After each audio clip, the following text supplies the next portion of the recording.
कुछ बातें सुनने में, सोचने में और उन पे अमल करने में जो है वो बड़ा फ़र्क होता है।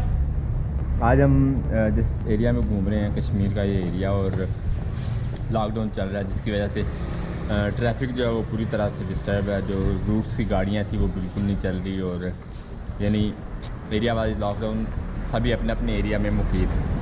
इधर उधर जाने के लिए या तो आपको स्पेशल गाड़ी पकड़नी पड़ेगी, या आपको एक्सपर्ट होना चाहिए कि आप पैदल अगर निकलते हो तो आप अपनी लोकेशन पे पहुंच सको। उस एरिया से अच्छी तरह वाक़फ़ होना चाहिए। और यहाँ हमारे पास इंटरनेट भी नहीं चल रहा, इसलिए वो एक्सपर्टी वाला बात गई। बैठे बैठे मुझे याद आ रही थी एक बात, एक बंदे ने मुझे बताई कि वो माइग्रेट करके गया था पाकिस्तान से सऊदी अरब, आज से तकरीबन कोई 70-80 साल पहले, यानी पाकिस्तान बनने से पहले कह रहे हैं आप, जब ट्रांसपोर्ट इतनी आम नहीं थी। और वो पैदल गया था अपनी फैमिली के साथ। और उसकी वहाँ पे उसने बात बताई ये कि रास्ते में उसके जो हैं वो 3 औलादें हुई थी, यानी 3 बच्चे उसके जो है वो रास्ते में हुए थे। Can you imagine? 3 बच्चे उसके रास्ते में हुए थे पाकिस्तान से सऊदी अरब जाते हुए। और वो सफ़र इस तरह से था कि जितनी जमा पूंजी थी उस बंदे के पास पाकिस्तान में रहते हुए, जहाँ ख़र्च हो गई वहाँ उसने बसेरा डाला, और बसेरा डालने के बाद उसने वहाँ से दोबारा से पैसे जमा किए। जब दोबारा पैसे जमा हुए तो उससे नेक्स्ट स्टेप तक, यानी जहाँ तक उसके पास जमा पूंजी थी वहाँ तक रुका, और इसी तरह करते कराते वो जो है वो सऊदी अरब पहुँचा। उस वक्त ये बात सुनने में बड़ी मतलब इतनी वो अफेक्टिव नहीं लग रही थी जितनी अब अपने आप पे बीत रही है। तो पता चल रहा है कि पता होना चाहिए इन चीज़ों का। असद को खुबानी मिल गई है, और खुबानी के वो शॉर्ट्स ही ख़त्म नहीं हो रहे आज। ये शॉर्ट्स उसकी वीडियो में देख लीजिएगा, उसने बड़े अच्छे तरीके से बनाए। गौर से देख ले ये चीज़, मैं दोबारा नहीं कहूँगा। हम देख ले, चाय का आधा कप पी लिया और हमने शॉर्ट नहीं लिया। मैंने फिर सोचा कि यार मैं ले ही लूँ शॉर्ट, क्योंकि जहाँ हम इंतज़ार कर रहे हैं किसी गाड़ी का कि जो हमें यहाँ से ले जाए अगले स्पॉट तक, तो गाड़ी हमें मिल नहीं रही अभी तक। शायद आप तो कह रहे थे मैं जाना जोगी के नाल, जोगी गाड़ी पे थोड़ी आएगा। हाँ ये भी है। अगर पैर ना ख़राब होता बीमारी का तो अब तक हमने बड़ी दूर निकल जाना था पहले। ये बॉर्डर क्रॉस कर देना था हमने। बहाना वैसे अच्छा मिला ना मुझे। आपका क्या ख्याल है? शुक्र है मेरा कोई पैर ख़राब नहीं हुआ। हंस रहे हैं अंदर से दोनों, मुझे बड़ी बातें करते थे, मुझसे नहीं चला जाना, मुझसे नहीं चला जाना। चले ना, अब कैसे चलते हैं। जब मैंने आप लोगों को एक बात सुनाई थी, इन लोगों ने भी सुनी थी, तो इन लोगों से पूछते हैं इनकी ज़िंदगी में कोई इस तरह का कोई वाक़या, जैसे जिस तरह का मैंने आपको सुनाया। हाँ जी साहब, आपने कोई इस तरह का वाक़या सुना जो आपको आपके इस सफ़र से रिलेट हो रहा? हाँ, सुनाइए। कहते कि जब भी आप सफ़र पे निकलो ना,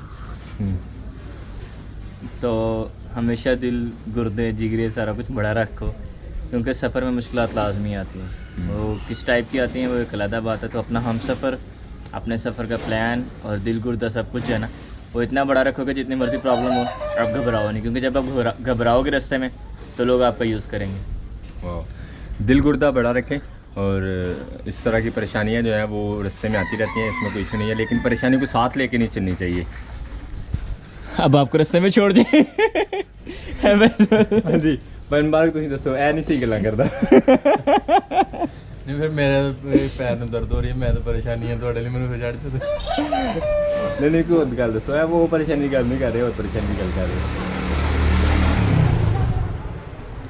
नहीं मैंने नहीं कुछ सुना था वाकई। बनबाग ने हम में से सबसे ज़्यादा ट्रैवल किया मेरे साथ। वाकया सुना नहीं भाई, अपना एक्सपीरियंस तो सुना कोई तरह की एक्सपीरियंस कितना है ना सफ़र किसी ज़िंदगी की है। दसो लाइन से। बात वही है कि आपको कूल माइंड होकर सफ़र जितना भी है वो करना चाहिए, क्योंकि हर्डल्स जो है वो रास्ते का हिस्सा है। कहीं को बड़ी परेशानी आती है, कहीं को छोटी आती है, मगर ये है कि परेशानियों से निबड़ने के लिए आपको जो है ना वो ज़हनी तौर पे ठंडा रह के चलना चाहिए। एग्जैक्टली। यार बर्फ़ का कोला ले आओ, मैं ज़हन ठंडा कर। पिला चाह रहे हैं और कह रहे हैं ज़हन ठंडा रखो यार साहब लोगों।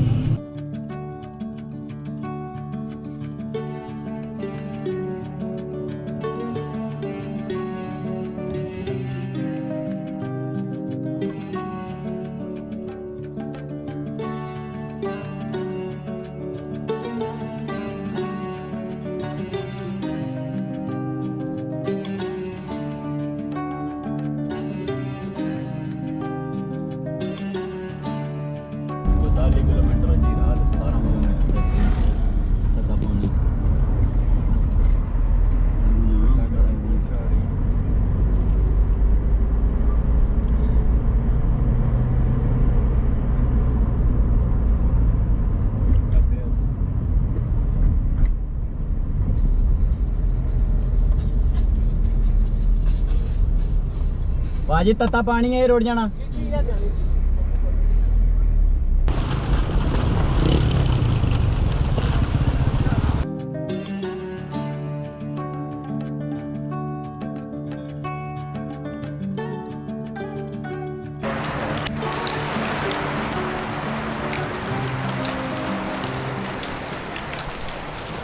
देखने मेरा दोस्त यहाँ भी मेरे पास पहुँच गया।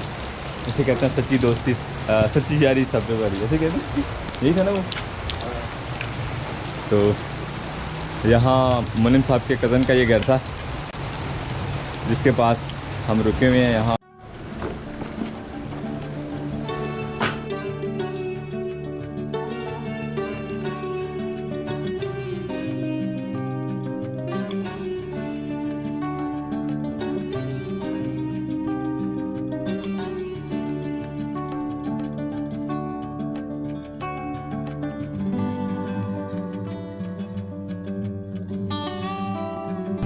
वो क्या नाम था उसका, कलंदरी वाली साइड है। ये नीचे जो सड़क जा रही है ना, ये सामने ये वाली जो सड़क है, वो सड़क देख रहे हो? हाँ जी, वो ट्रक जा रहा है। हाँ, ये जाती है रावलाकोट। इसके ऊपर से ये कट है, वो परे को जा रहा है उस तरफ से, उस सड़क पे, उस साइड वो तराड़खाल रोड है। यानी इस पहाड़ की बैक से गुजरेंगे ना, तो पिछले पहाड़ से होते हुए फिर अब तराड़खाल रोड जाती है, वो उस तरफ से गुजरती है, पहाड़ की बैक से जाती है, ऊपर से यानी परे को जाना। तो इस एरिया में ट्रैवल करने के लिए इस तरह की इन्फॉर्मेशन होना बंदे के पास बहुत ज़रूरी है। इसके बगैर आपको पहाड़ सारे के सारे एक ही जैसे लगेंगे जिसके ऊपर आप चढ़ गए बस। अगर आपके पास कोई कंसल्टेंट अच्छा नहीं है या कोई आपको बताने वाला अच्छा नहीं है तो समझिए कि बस ये रूट है सामने वाला। तो बस आपको हर दूसरा पहाड़ वही लगेगा कि हम जिससे उतर के आए थे, अब उसी पे वापस चलते हैं, मगर आप पहुंच नहीं सकेंगे उस पहाड़ पे जहाँ से आप चले थे। एक दफ़ा आपके साथ हुआ भाई, आप भी साथ ही थे तब आपको भी डिस्ट्रैक्ट किया था। आ रहे थे ना अजीरा वापस।